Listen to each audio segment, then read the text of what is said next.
Assalamualaikum warahmatullahi wabarakatuh. Waalaikumsalam warahmatullahi wabarakatuh.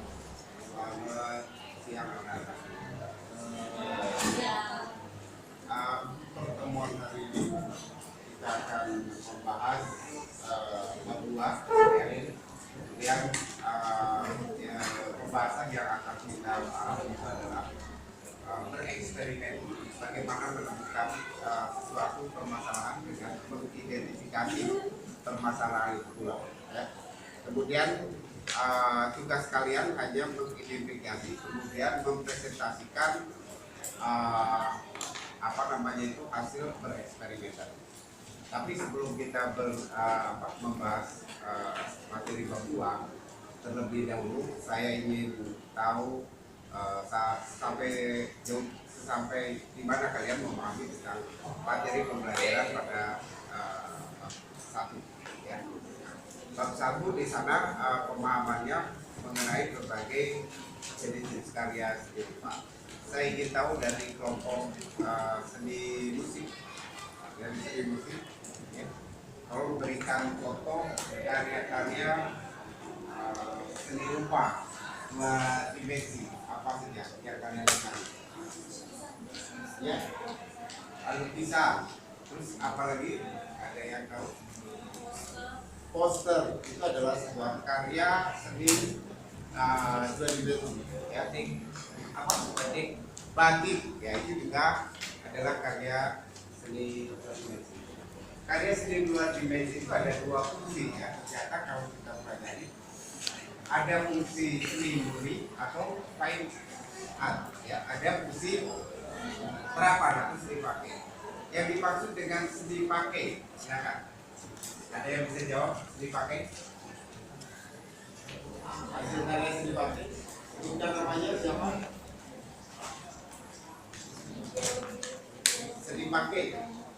Atau siapa yang tahu seni pakai? Kelompok mana yang tahu?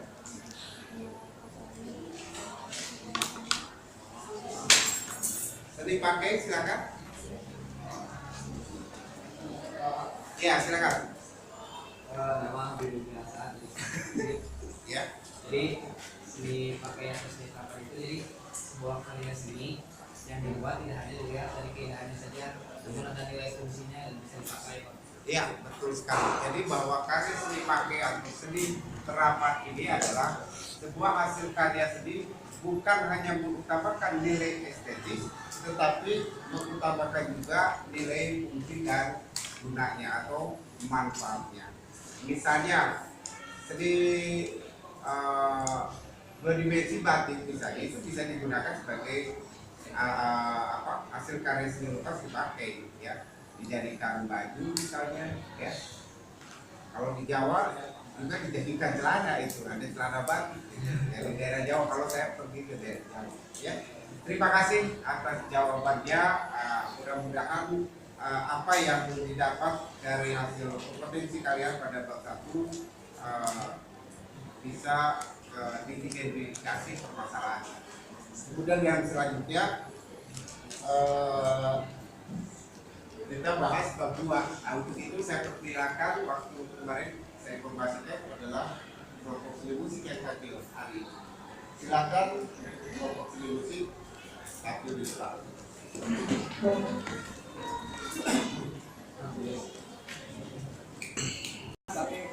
Oh, jadi Ya, assalamualaikum warahmatullahi wabarakatuh.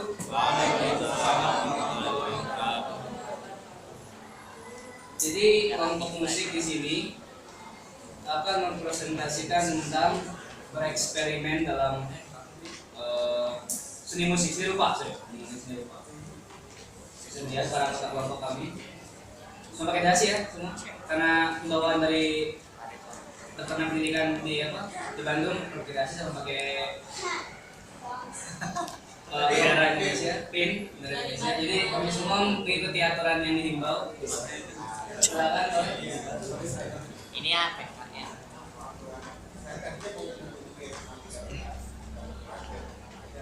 Jadi bereksperimen ini adalah salah satu kebutuhan hidup manusia. Jelas lah, kita memang dalam hidup kita perlu yang namanya bereksperimen. Realitas internal, kehidupan spiritual membutuhkan penyaluran agar dapat mencapai keseimbangan kehidupan rohani yang sehat. Proses mengamati, menanyakan, mencoba, mengenal, dan menyaji adalah aktivitas proses kreasi yang lebih bersifat objektif. Dari proses kegiatan ekspresi ini, potensi artis akan berkembang. Maka, barulah itu eksperimen. Aktivitas penciptaan seni murni yang menghentikan kreativitas sangat memerlukan keberanian dan bereksperimen.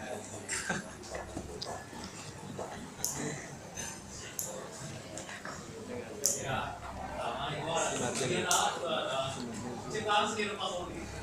Penciptaan seni rupa murni merupakan kegiatan berkarya mengungkapkan pikiran, perasaan, dan pengalaman kehidupan menjadi perwujudan visual di landasi penciptaan artistik.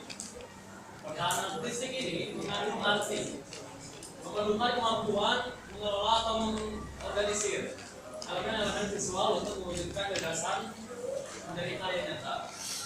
Ya, aspek itu ada yang pertama ada aspek konseptual.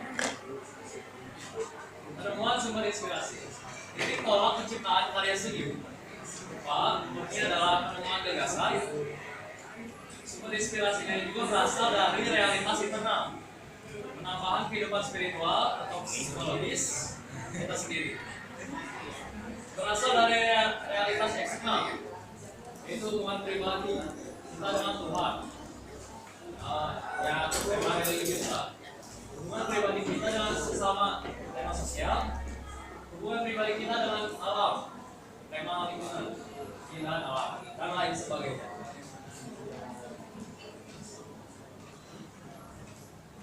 Masuk. Kedua adalah penetapan interest seni.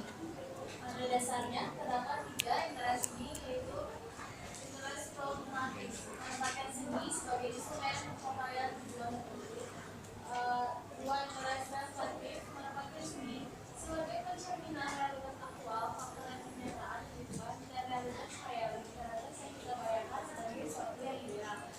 3 ada interest estetis, berupaya melepaskan seni dari nilai-nilai normatif dan instrumentalis.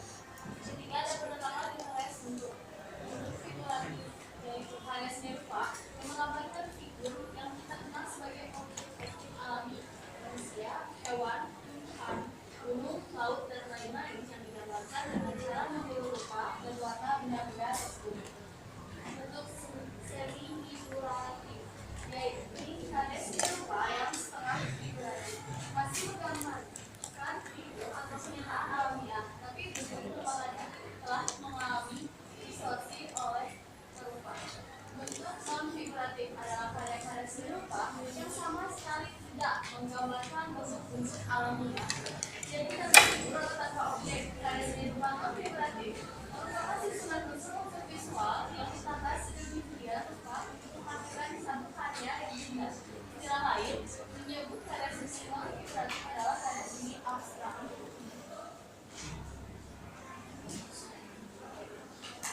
Yang keempat ada penetapan prinsip estetik. Pada umumnya, karya seni rupa murni menganut prinsip estetika tertentu. Pada tahap ini, kita perlu menetapkan prinsip estetika yang paling sesuai untuk mengungkapkan pengalaman kita. Alternatif prinsip estetika yang dapat dipilih ialah yang pertama, pramodern. Prinsip estetika yang memandang seni sebagai aktivitas mempresentasikan bentuk-bentuk alam atau aktivitas pelestarian kaidah estetik tradisional. Yang kedua ada modern. Prinsip estetika yang memandang seni sebagai aktivitas kreatif yang mengutamakan aspek kenyamanan, orisinalitas dan gaya pribadi atau personality. Yang ketiga ada postmodern. Prinsip estetika yang memandang seni sebagai aktivitas permainan tanda yang hiperreal dan ironi. Sifatnya efektif, meminjam dan mengais gaya seni lama, dan menyajikannya sebagai pencerminan budaya konsumerisme masa kini. Yang B ada aspek visual. Yang pertama struktur visual.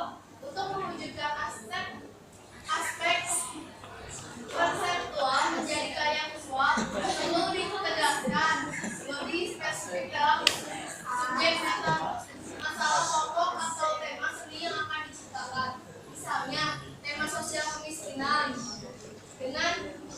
objek pengemis, tema perjuangan dengan pilihan objek kamera di Ponorogo dan lain sebagainya.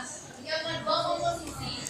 Hasil seleksi unsur-unsur rupa dikelola, ditata dengan prinsip-prinsip tertentu, baik terhadap setiap unsur secara tersendiri maupun dalam hubungannya dengan bentuk atau warna, dengan memperhatikan 4 prinsip pokok komposisi, yaitu proporsi, keseimbangan, irama, dan kesatuan untuk memperlihatkan karakteristik keunikan pribadi kita. Yang ketiga, gaya pribadi. Dalam menciptakan karya seni, karakteristik atau ciri khas seorang global merupakan faktor bawaan yang menandai sifat unik karya yang diciptakannya. Dalam aktivitas pembelajaran seni rupa, gaya pribadi akan lebih mudah terlihat apabila kebebasan berekspresi diberikan, sehingga karya-karya dengan sendirinya memperlihatkan keberagaman gaya seni sesuai kepribadian masing-masing. C. Aspek operasional. Yang pertama adalah persiapan, pengadaan dan pengolahan bahan utama, bahan pendukung dan pengadaan peralatan. Yang kedua, tahap pelaksanaan.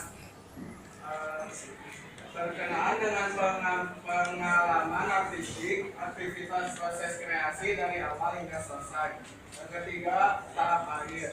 Karya seni rupa yang sudah diciptakan masih membutuhkan tindakan khusus supaya siap dipamerkan. Semuanya harus digarap dengan baik sampai sebuah karya seni rupa dikatakan siap pamer. Materinya cuma segini, ada yang mau ditanyain? Yuk. Nama pokok berdiri. Nama saya Kasatan dari kelompok seni rupa. Yang ingin menanyakan tadi di slide ada lapisan pengawet. Nah, jadi contoh lapisan pengawet untuk lukisan itu kayak gimana? Apa aja? Campur dulu ya.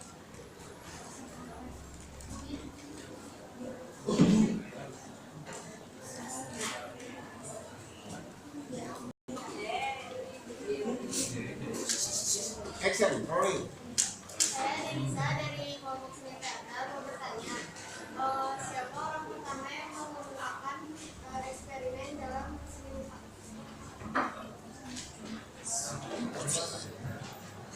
Ya, instruksi dulu. Di sini saya mau nanya, ya dari eksperimennya